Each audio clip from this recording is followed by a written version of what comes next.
Welcome to Robust News. इस channel पर आपका स्वागत है। सरकारी स्कूल में घुसकर अजनबी ने 2 लड़कियों का किया यौन उत्पीड़न, पॉक्सो के तहत केस दर्ज। आपको हम सीधे लेते चलते हैं। राजधानी दिल्ली में नगर निगम (एमसीडी) द्वारा संचालित एक स्कूल में कक्षा के अंदर एक अज्ञात व्यक्ति द्वारा कथित तौर पर 2 लड़कियों के कपड़े जबरन उतारने का मामला सामने आया। यह घटना तब हुई जब बच्चे अपने शिक्षक के आने का इंतजार कर रहे थे।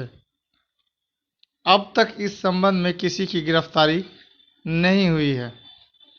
दिल्ली महिला आयोग ने बुधवार को कहा कि पूर्वी दिल्ली में एक सरकारी स्कूल की कक्षा में एक व्यक्ति कथित तौर पर घुसा और उसने 8 वर्ष की 2 लड़कियों का यौन उत्पीड़न किया तथा छात्रों के सामने कपड़े उतार कर पेशाब किया। आयोग ने दावा किया कि जब छात्राओं ने इस घटना की जानकारी प्राचार्य और शिक्षक को दी तो उन्होंने उन्हें चुप रहने और भूल जाने को कहा।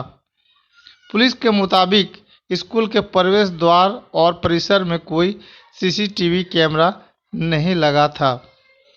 दिल्ली पुलिस ने बताया कि भजनपुरा में पूर्वी दिल्ली नगर निगम (ईडीएमसी) के स्कूल में लड़कियों के उत्पीड़न के संबंध में एक मामला दर्ज किया है। पुलिस ने घटना से संबंधित विस्तृत जानकारी नहीं दी। दिल्ली महिला आयोग ने इस संबंध में पुलिस और पूर्वी दिल्ली नगर निगम को एक नोटिस जारी किया है। पूर्वी दिल्ली के महापौर श्याम सुंदर अग्रवाल ने कहा कि एक चूक हुई है और जांच के आदेश दिए गए हैं। नगर निगम के स्कूलों में कक्षा 5 तक के छात्र पढ़ते हैं।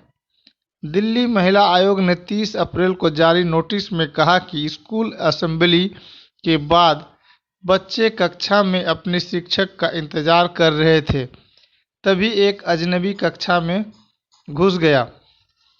नोटिस में कहा गया, कथित तौर पर उसने एक बच्ची के कपड़े उतारे और उसने अश्लील शब्द कहे। इसके बाद वह दूसरी लड़की के पास गया और उसके तथा अपने कपड़े उतारे। इसके बाद आरोपी ने कक्षा का दरवाज़ा बंद कर दिया और बच्चों के सामने पेशाब किया। आयोग ने कहा, यह एक गंभीर मामला है और इस पर तत्काल कार्रवाई की जानी चाहिए। मामले की जांच के लिए विशेष दस्ते का गठन किया गया है। Welcome to Robust News. Robust News में आपका फिर एक बार स्वागत है।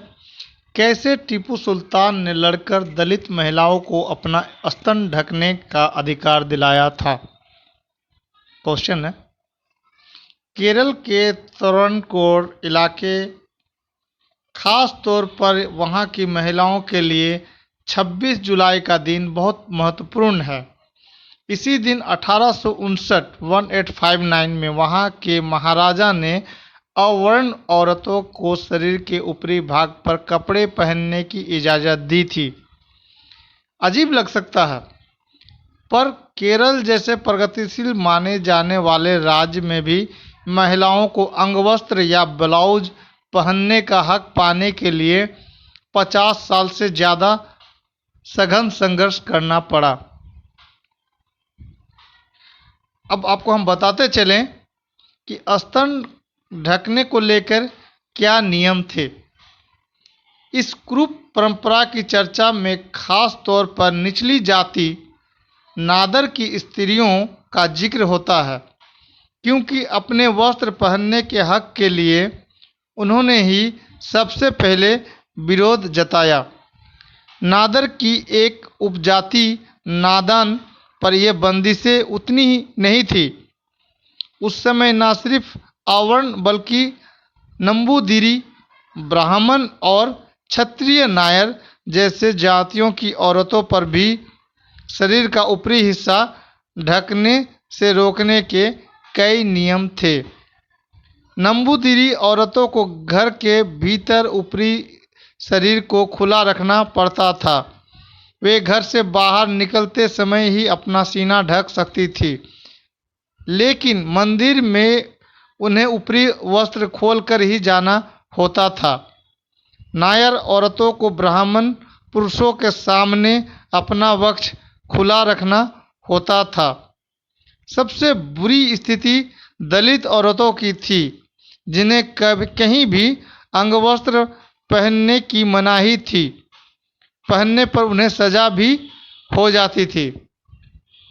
एक घटना बताई जाती है जिसमें एक निम्न जाति की महिला अपना सीना ढककर महल में आई तो रानी अतिंगल ने उसके स्तन कटवा देने का आदेश दे डाला। इस अपमानजनक रिवाज के खिलाफ 19वीं सदी के शुरू में आवाजें उठनी शुरू हुई। उच्च वर्ग के लोग जबरन महिलाओं के वस्त्र उतार देते थे। 18वीं सदी के अंत और 19वीं सदी के शुरू में केरल से कई मजदूर, खासकर नादन जाति के लोग, चाय बागानों में काम करने के लिए श्रीलंका चले गए।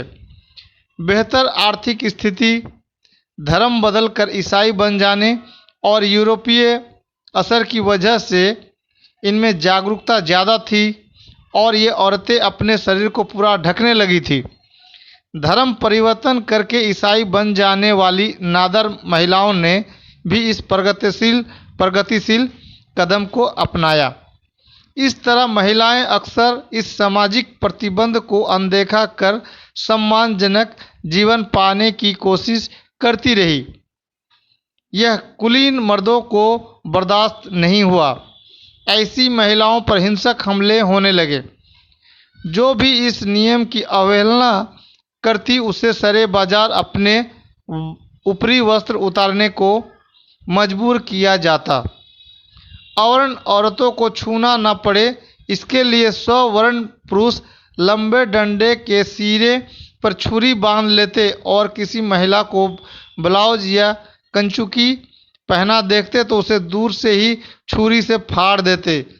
यहाँ तक कि वे औरतों को इस हाल में रस्सी से बांधकर सरेआम पेड़ पर लटका देते ताकि दूसरी औरतें ऐसा करते डरें। टीपू सुल्तान ने दलित महिलाओं को दिलाया था सम्मान से जीने का अधिकार। सोशल मीडिया पर ब्राह्मणवादी यानी मनुवादी लोग मातम मनाते हैं कि टीपू ने 700 ब्राह्मणों को मार दिया था। टीपू सुल्तान ने अछूत महिलाओं को स्तन ढकने की अनुमति दी थी। वही खींच आज निकाली जा रही है। कोई भी राजा हो, क्या वह अन्याय इसलिए ना देखें और दंड ना दें कि वो यह अन्याय उसके धर्म का नहीं और इस कारण से भविष्य में उस पर अन्य धर्मों के ऊपर किए अत्याचार के लिए गालियां दी जाएगी। संघी और वाम इतिहासकारों ने टीपू सुल्तान को लेकर थोड़ा बड़ा दिल दिखाया, पर अब टीपू सुल्तान को भी विवादित करने का प्रयास किया गया और औरंगजेब के जैसा बनाने का प्रयास किया गया।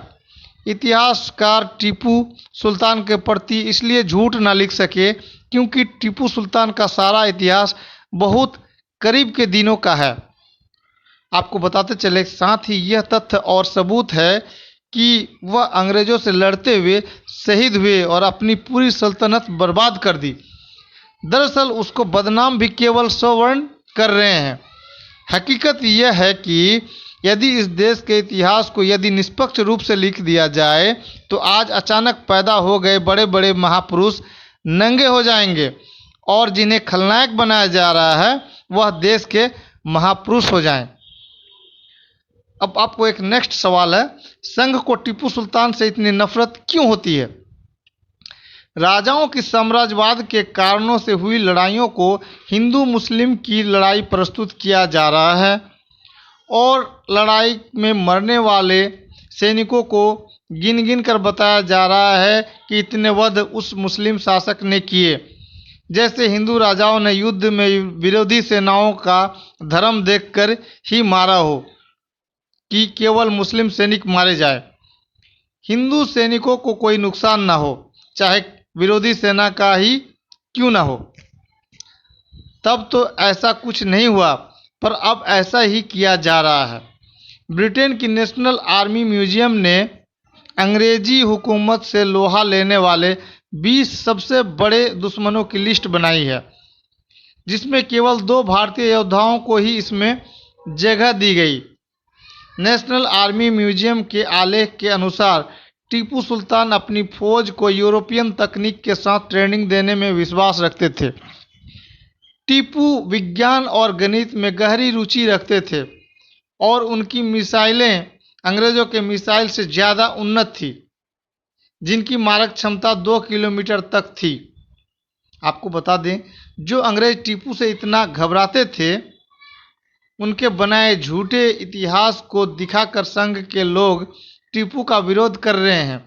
सच यह है कि विरोध कर रहे हैं ऐसे लोग ही भारत के निष्पक्ष इतिहास के लिखने पर नंगे हो जाएंगे, क्योंकि यही लोग हर दौर में अत्याचारी रहे हैं और इसी अत्याचार को करने के लिए इन लोगों ने टीपू से अंग्रेजों की लड़ाई में अंग्रेजों का साथ दिया था। टीपू सुल्तान को हराने के लिए सारे राजाओं ने अंग्रेजों से दोस्ती कर ली। त्रावणकोर के स्वर्ण महाराजा, मराठे और हैदराबाद के निजाम अंग्रेजों के सबसे बड़े मित्र थे। चारों ने मिलकर एक अकेले टीपू सुल्तान के विरुद्ध युद्ध किया, जिससे इनकी अय्याशियां चलती रहे और देश जाए भाड़ में। चाहे इस पर अंग्रेजों का राज हो या राक्षसों का। दरअसल जो ब्राह्मणों की हत्याएं करने का आरोप टीपू सुल्तान पर है, वह त्रावणकोर राज्य में है, जहां का ब्राह्मण राजा निरंकुश और अय्याश था। उसके जुल्मों से वहां की जनता को छुटकारा दिलाने के लिए टीपू ने उस पर आक्रमण किया था और युद्ध में त्रावणकोर की सेना में शामिल ब्राह्मण मारे गए। अंततः राजा को वहां की दलित महिलाओं को न्याय देना पड़ा। 1814 में त्रावणकोर के अंग्रेजों के चमचे दीवान कर्नल मुनरो ने आदेश निकलवाया कि ईसाई नादान और नादर महिलाएं ब्लाउज पहन सकती हैं, मगर इसका कोई फायदा न हुआ। उच्च स्ववर्ण के पुरुष इस आदेश के बावजूद लगातार महिलाओं को अपनी ताकत और असर के सहारे इस शर्मनाक अवस्था की ओर धकेल रहे। 8 साल बाद फिर ऐसा ही आदेश निकाला गया। एक तरफ शर्मनाक स्थिति से उबरने की चेतना का जागना और दूसरी तरफ समर्थन में अंग्रेजी सरकार का आदेश। ज्यादा महिलाओं ने शालीन कपड़े पहनने शुरू कर दिए। अदालत में गवाही देने के लिए भी अंगवस्त्र उतारकर अंदर जाना पड़ा था। इधर उच्च वर्ग के पुरुषों का प्रतिरोध भी उतना ही तीखा हो गया। एक घटना बताई जाती है कि नादर ईसाई महिलाओं का एक दल निचली अदालतों में ऐसे ही एक मामले में गवाही देने पहुंचा।